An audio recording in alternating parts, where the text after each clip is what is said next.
بیان کیا جاتا ہے کہ بنی اسرائیل میں ایک شخص تھا جس کی بیوی نہایت حسین تھی، جس پر وہ اسرائیلی فریفتہ تھا۔ چنانچہ جب اس عورت کا انتقال ہو گیا تو اس اسرائیلی شخص کو بڑا قلق ہوا اور ایک مدت تک وہ اس کی قبر پر بیٹھا روتا رہا۔ اتفاقاً حضرت عیسیٰ علیہ السلام کا ادھر سے گزر ہوا تو انہوں نے اس اسرائیلی کو پریشان حال دیکھ کر اس سے سبب جانا، تو جب اسرائیلی نے اپنا واقعہ بیان کیا تو حضرت عیسیٰ علیہ السلام نے دریافت فرمایا، کیا تو چاہتا ہے کہ میں اس کو تیرے لیے زندہ کر دوں؟ اس نے عرض کیا کہ ہاں حضور، میں یہی چاہتا ہوں۔ چنانچہ جب حضرت عیسیٰ علیہ السلام نے اس قبر کے مردے کو آواز دی تو قبر سے ایک حبشی غلام، جس کے ناک کے نتنوں، آنکھوں اور جسم کے دوسرے سوراخوں سے آگ کی لپٹیں اٹھ رہی تھیں، حضرت عیسیٰ علیہ السلام کو دیکھتے غلام نے کلمہ پڑھا، لا الہ الا اللہ عیسیٰ روح اللہ۔ اسرائیلی نے یہ دیکھ کر عرض کیا، حضور مجھ سے غلطی ہو گئی، میری بیوی کی قبر تو دوسری ہے۔ یہ سن کر حضرت عیسیٰ علیہ السلام نے حبشی کو حکم دیا کہ تم اپنی قبر میں واپس ہو جاؤ۔ چنانچہ وہ مردہ ہو کر گر گیا اور اس کی قبر کو مٹی سے چھپا دیا گیا۔ پھر حضرت عیسیٰ علیہ السلام نے اس دوسری قبر کی جانب توجہ فرمائی اور حکم دیا کہ اے صاحب قبر، اللہ کے حکم سے زندہ ہو جا۔ چنانچہ قبر پھٹی اور اس سے ایک عورت سر سے گرد جھاڑتی ہوئی باہر آ گئی، جس کو دیکھ کر اسرائیلی بولا کہ یا روح اللہ، میری بیوی یہی ہے۔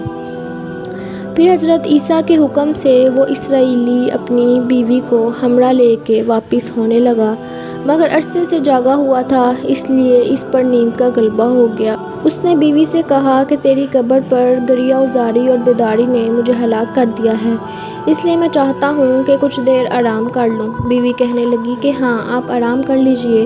چنانچہ وہ اسرائیلی بیوی کے زانوں پر سر رکھ کر سو گیا۔ اتنے میں ایک گھوڑے پر سوار ایک شہزادے کا ادھر سے گزر ہوا جو اپنے زمانے کا یکتا حسین تھا، جس کو دیکھ کر شہزادی اس پر فریفتہ ہو گئی اور اس کا دل قابو میں نہ رہا۔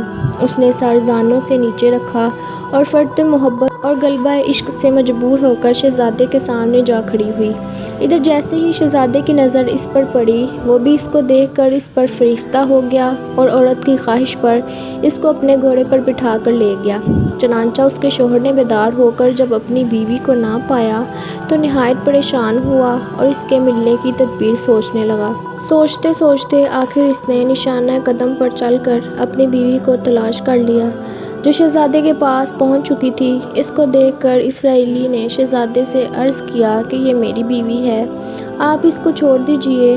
ابھی شہزادہ کچھ کہنے بھی نہ پایا تھا کہ اس عورت نے کہا کہ میں تیری بیوی نہیں بلکہ شہزادے کی لونڈی ہوں۔ یہ سن کر شہزادہ اسرائیلی سے کہنے لگا، مجھ سے میری لونڈی کو لینا چاہتے ہو؟ اس نے کہا، خدا کی قسم، یہ میری بیوی ہے، جس کو میرے سردار حضرت عیسیٰ علیہ السلام نے مرنے کے بعد میرے لیے زندہ کیا ہے۔ ابھی یہ گفتگو ہو رہی تھی کہ اتفاقاً حضرت عیسیٰ علیہ السلام وہاں تشریف لے آئے، جن کو دیکھ کر اسرائیلی کہنے لگا، یا روح اللہ، کیا یہ میری وہ بیوی نہیں ہے جس کو آپ نے میرے لیے زندہ کیا ہے؟ حضرت عیسیٰ نے فرمایا کہ ہاں، یہ وہی ہے۔ یہ سن کر عورت کہنے لگی کہ یا روح اللہ، یہ شخص جھوٹا ہے، میں اس شہزادے کی لونڈی ہوں۔ حضرت عیسیٰ نے فرمایا، کیا تو وہ عورت نہیں جس کو میں نے اللہ کے حکم سے زندہ کیا ہے؟ عورت نے کہا، یا روح اللہ، باخدا میں وہ نہیں ہوں۔ اس کے بعد حضرت عیسیٰ علیہ السلام نے فرمایا، جو جان خدا کے حکم سے میں نے تجھے دی ہے، اس کو واپس کر دے۔ یہ سنتے ہی وہ عورت پھر مردہ ہو کر گر پڑی۔ پھر حضرت عیسیٰ علیہ السلام فرمانے لگے کہ جو شخص ایسے آدمی کو دیکھنا چاہے جو کافر مرا تھا اور زندہ ہو کر ایمان لایا تو وہ اس حبشی غلام کو دیکھ لے، اور جو کوئی ایسے شخص کو دیکھنا چاہے جو مومن مرا تھا، پھر اللہ نے اس کو زندہ کیا اور کافر ہو کر حالت کفر میں مر گیا، تو وہ اس عورت کو دیکھ لے۔ اس واقعے کو دیکھ کر اسرائیلی نے قسم کھائی کہ اب کبھی نکاح نہیں کروں گا، اور میدانوں کی طرف نکل گیا جہاں اللہ تعالیٰ کی عبادت میں مصروف رہ کر اسے موت آ گئی۔ اللہ تعالیٰ اس پر رحم فرمائے اور ہم سب مسلمانوں پر رحم فرمائے۔